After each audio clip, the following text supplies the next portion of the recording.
The following video will show you how to replace the focusing trap on the TD100-xr. You don't need any tools, just have your replacement focusing trap to hand. Before you start, in the MIC software, enter Direct Control and select Exchange Split Tube to isolate the carrier gas flow, and then turn off the power to the TD100-xr. Start by removing the trap module top cover. To release the trap pneumatic assembly, you must loosen the black thumb screw and the metal trap connector.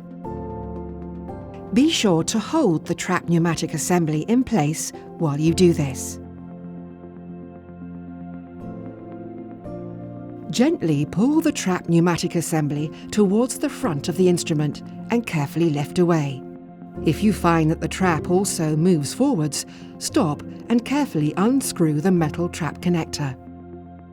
Hold the collar and gently pull to remove the focusing trap while keeping your fingers close to the trap box and feeding outwards.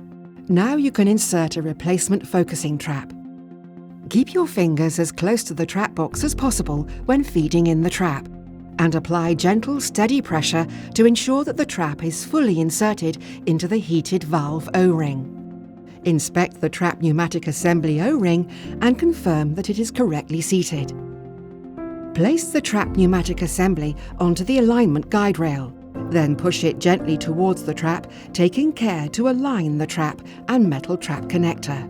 Apply steady and gentle pressure until the trap passes into the O-ring located inside the metal trap connector.